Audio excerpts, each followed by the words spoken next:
what should players know? Like, why should players be excited for this book, and why should they peer pressure their dungeon masters into to running it for them? Oh, because, you know, all knowledge is not just mundane, it is also very magical. And if they want to, like, level up their experience for their characters, knowledge is a big part of that. You don't just survive the outer planes because you're tough.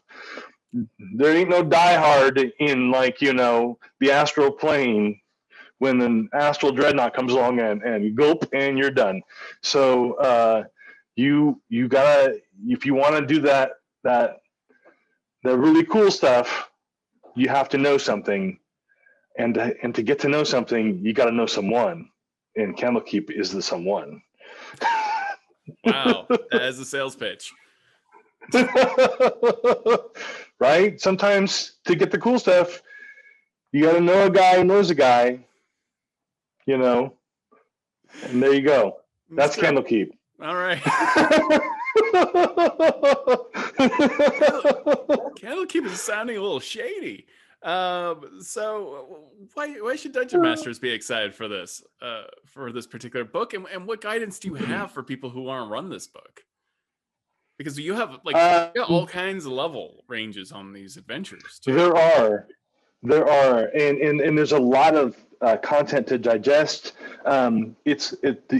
Each adventure is its own little treasure in and of itself. And I guess my main guidance for dungeon masters, as you are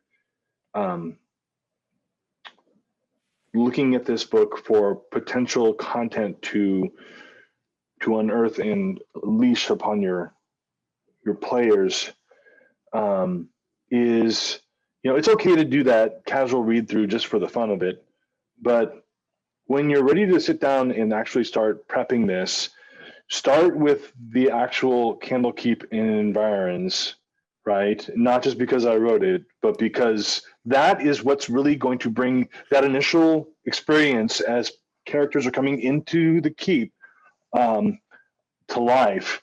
And then really focus on the adventure. Look at how the adventure starts.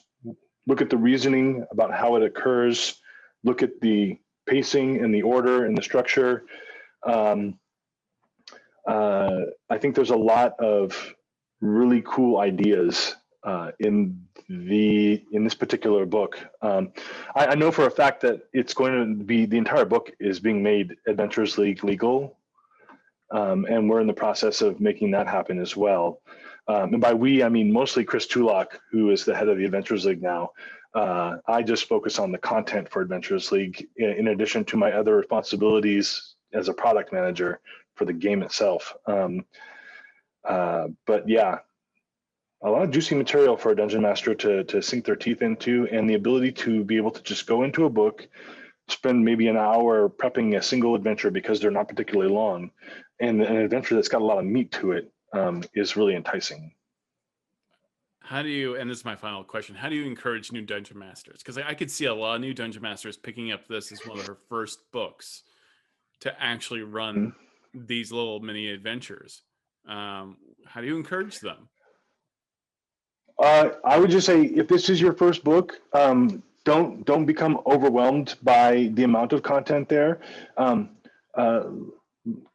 Start with your table of contents, read the section on Candlekeep, pick one adventure that is level 1, and just read that adventure. Just the one, just a few pages that encapsulates, and really focus on that small amount. I mean, talking about maybe 20 pages of content whole, right? And really kind of like try and understand what it is that is supposed to happen there. And then don't worry when the players go off script, because the players are going to go off script. That's the part where you get to play, and that's where improv theater D&D starts. And you have to, once you understand the adventure and where you're trying to get it to go, and you understand the setting that you're in, right? Then if they go off the beaten path, that's okay, because you should be able to just rein them back in to the adventure itself. Or, you could just have them walk down a dark corridor and disappear forever, and that's fine too. Start with a TPK.